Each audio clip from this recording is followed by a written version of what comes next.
Hello friends, હું છું Hardik Patel. Icon engineering tuition ક્લાસીસની ચેનલમાં વિદ્યાર્થી મિત્રો આપનું સ્વાગત છે. ડિપ્લોમા સેમિસ્ટર 2 ની અંદર જે અભ્યાસ કરી રહ્યા છે ને અત્યારે સેમિસ્ટર 4 ની અંદર અભ્યાસ કરી રહ્યા છે વિદ્યાર્થી મિત્રો માટે ખૂબ જ ઇમ્પોર્ટન્ટ વિડીયો છે. એ લોકોની જે એક્ઝામ ફિનિશ થઈ છે જીટીયુ ની એક્ઝામ સેમિસ્ટર 1 ની અને સેમિસ્ટર 3 ની. ઓકે, તો એનું જીટીયુ ની રિઝલ્ટનું નોટિફિકેશન આવેલું છે, એટલે કે જીટીયુ નું જે રિઝલ્ટ હોય છે એટલે કે મિડ એક્ઝામની જે રિઝલ્ટ છે એની આપણે વાત કરવાના છે. જીટીયુ ની એક્ઝામની રિઝલ્ટ ક્યારે આવશે એની પણ આપણે ચર્ચા કરવાના છે. સેમિસ્ટર 2 માં અભ્યાસ કરતા વિદ્યાર્થી મિત્રોના WhatsApp ગ્રુપની લિંક ડિસ્ક્રિપ્શનમાં મૂકેલી છે, ત્યાંથી તમે WhatsApp ગ્રુપમાં જોઈન થઈ શકો છો. અને સેમિસ્ટર 4 ના વિદ્યાર્થી મિત્રો માટે પણ આપણે WhatsApp ગ્રુપની લિંક મૂકેલી છે, તો સેમિસ્ટર 4 ના વિદ્યાર્થી મિત્રો પણ એની અંદર જોઈન થઈ શકે છે. અને દરેક સ્ટડી મટીરિયલ આપણે એમાં શેર કરીએ છીએ, તો ફટાફટ જોઈન થઈ જશો. ચેનલ ઉપર નવા હોય તો ચેનલને સબસ્ક્રાઇબ કરી દેશો, બેલ આઇકોન ઓન કરી દો, જેથી નવા વિડીયો આવે તરત જ નોટિફિકેશન આવી જશે.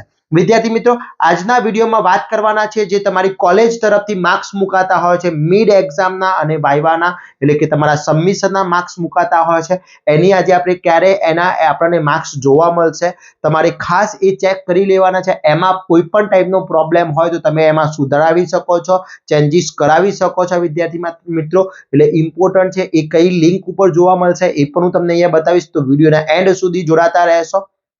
અને જીટીયુની એક્ઝામ ડેટ એપ્રોક્સી કઈ હોઈ શકે છે એ પણ હું તમને ચર્ચા કરવાનો છું વિદ્યાર્થી મિત્રો. તો પહેલા આપણે જીટીયુનું જે ઓફિશિયલી સર્ક્યુલર છે, instruction regarding online mid internal and viva marks entry for winter 2022 examination diploma in engineering semester 1 to 4 regular and remedial 7 ફેબ્રુઆરીનો જે સર્ક્યુલર છે એ સર્ક્યુલરની વાત કરીએ તો સર્ક્યુલરની અંદર જે ડેટ આપેલી છે એટલે કે તમારા જે મિડ એક્ઝામના માર્ક્સ છે, ઇન્ટરનલના માર્ક્સ છે, એની આપણે વાત કરીએ તો ડિપ્લોમા સેમિસ્ટરની અંદર વાત કરીએ વિદ્યાર્થી મિત્રો, તો અહીંયા જે ડિપ્લોમા સેમિસ્ટરમાં ખાસ ધ્યાન રાખજો કે ફર્સ્ટ છે સેમિસ્ટર 4 ના વિદ્યાર્થી મિત્રો જેને રિમિડિયલ એક્ઝામ આપી હોય એમનું છે. સેમિસ્ટર 3 ના જે રેગ્યુલર વિદ્યાર્થી મિત્રો છે, સેમિસ્ટર 2 રિમિડિયલ છે, અને સેમિસ્ટર 1 રેગ્યુલરના જે વિદ્યાર્થી મિત્રો છે એ બંનેની વાત છે અહીંયા બધાની. તો એ એમની એન્ટ્રી કરવાની હતી એ 7 તારીખથી 16 તારીખ એટલે આજની તારીખ સુધીમાં એન્ટ્રી કરી લેવાની છે. એ 17 તારીખ 17/2/2024 થી 18/2/2024 તમારા માર્ક્સ ડિસ્પ્લે થશે. એની ઓફિશિયલી વેબસાઇટ ઉપર ડિસ્પ્લે થશે. એની લિંક છે me.gtu.ac.in. આ લિંક ખાસ યાદ રાખજો, me.gtu.ac.in. એની લિંક હું ડિસ્ક્રિપ્શનમાં મૂકી દઉં છું. ઓકે, આ ઇન્ટરનલ માર્ક્સ તમે જોઈ શકો છો. આ ઇન્ટરનલ માર્ક્સની અંદર એટલે કે મિડ એક્ઝામના માર્ક્સ, પછી તમારા જે ઇન્ટરનલ માર્ક્સ મૂક્યા હોય, પ્રેક્ટિકલના માર્ક્સ છે, વાઇવાના છે, સબમિશનના છે, એ માર્ક્સ 17 થી 18 તારીખમાં જોઈ શકો છો. એમાં તમને કોઈ ક્વેરી જણાય કે કોઈ વિદ્યાર્થી મિત્રો મિડ એક્ઝામમાં પાસ હતા અને કદાચ સરે ફેલ કર્યા છે અથવા માર્ક્સ ઓછા મૂક્યા છે કે કોઈ પણ તમને પ્રોબ્લેમ લાગતો હોય તો તમે 19 અને 20 તારીખની અંદર તમે એ ડેટની અંદર અપડેટ કરાવી શકો છો. પછી લોક થઈ જશે, પછી તમારા માર્ક્સ અપડેટ થશે નહીં.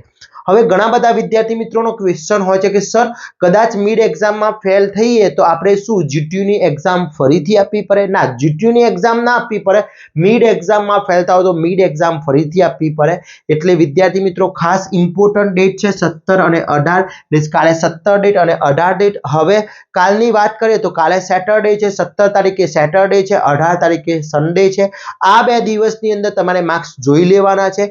અને મંડે તમારું 18 તારીખે સન્ડે છે અને મંડે તમે 19 તારીખે તમે એ જે માર્ક્સ છે એ માર્ક્સ તમે ચેન્જીસ કરાવી શકો છો. 20 તારીખે માર્ક્સ લોક થઈ જશે એટલે પછી તમારે એની અંદર કોઈ ચેન્જીસ થશે નહીં. તો ખાસ ઇમ્પોર્ટન્ટ વસ્તુ આ ધ્યાન રાખી લેવાની છે વિદ્યાર્થી મિત્રો. હવે ખાસ ઇમ્પોર્ટન્ટ એ કે એની લિંક જે છે એ લિંક અહીંયા મેં બતાવી છે. લિંક છે અહીંયા તમારી જે લિંક છે જે જીટીયુમાં જોવાની લિંક છે એમાં me.ac.student ને અહીંયા ડિસ્પ્લે કરવાની આ લિંક મૂકેલી છે. તો આ લિંક થ્રુ તમારે એ લિંક હું ડિસ્પ્લે તમારા જે ડિસ્ક્રિપ્શન બોક્સ છે એની અંદર હું મૂકી દઈશ વિદ્યાર્થી મિત્રો. તો એની અંદર તમે કોઈ પણ ટાઈપનું પ્રોબ્લેમ ના થાય એટલા માટે તમે ત્યાંથી એકવાર ચેક કરી લેજો.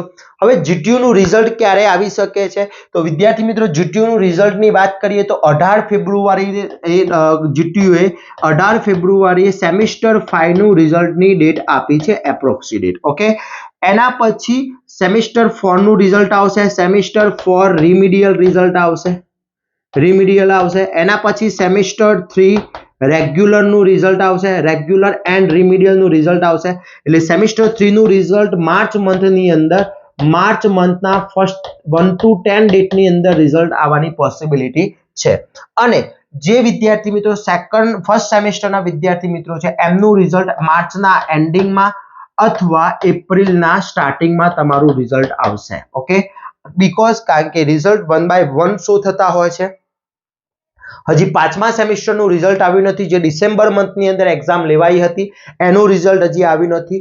તો તમારું હજી તો 4th સેમેસ્ટરનું રિઝલ્ટ બાકી છે, 3rd રેગ્યુલર રિમિડિયલ બાકી છે, 2nd રિમિડિયલ બાકી છે, અને પછી ફર્સ્ટ રિમિડિયલ અને લાસ્ટમાં તમારું ફર્સ્ટ રેગ્યુલરનું રિઝલ્ટ આવશે. ઓકે વિદ્યાર્થી મિત્રો, જેવું રિઝલ્ટ આવશે, જે પણ નોટિફિકેશન આવશે, હું અહીંયાથી તમને વિડીયોઝ દ્વારા અમારા વોટ્સઅપ ગ્રુપની દ્વારા તમને ઇન્ફોર્મેશન આપી દઈશ. તો મારા ચેનલ ઉપર નવા હોય તો ચેનલને સબસ્ક્રાઇબ કરી દેશો, બેલ આઇકોન ઓન કરી દો જેથી નવા વિડીયો આવે નોટિફિકેશન આવી જાય. જોડે જોડે વોટ્સઅપ ગ્રુપની અંદર જોઈન ના હોય તો વોટ્સઅપ ગ્રુપની અંદર જોઈન થઈ જશો, જેની અંદર દરેક તમને ઇન્ફોર્મેશન શેર કરવામાં આવે છે. બીજું ખાસ સેમિસ્ટર 2 અને સેમિસ્ટર 4 ના વિદ્યાર્થી મિત્રોના ટોટલી કોર્સ અપલોડ કરી દીધા છે, જેની લિંક ડિસ્ક્રિપ્શનમાં મૂકેલી છે, ત્યાંથી તમે કોર્સ પરચેસ કરી શકો છો અને તૈયારી કરી શકો છો. વિદ્યાર્થી મિત્રો, જ્યારે પણ તમારું રિઝલ્ટ આવશે ત્યારે હું આખું રિઝલ્ટનું ક્લેરિફિકેશન આપીશ કે કઈ રીતનું રિઝલ્ટ હોય છે, કેટલા માર્ક્સ એસપીઆઈ હોય છે, કેટલા પર્સન્ટેજ હોય છે, દરેક વસ્તુ અહીંયાથી સમજાવીશ. વિદ્યાર્થી મિત્રો, તો મારા સાથે જોડાતા રહેશો.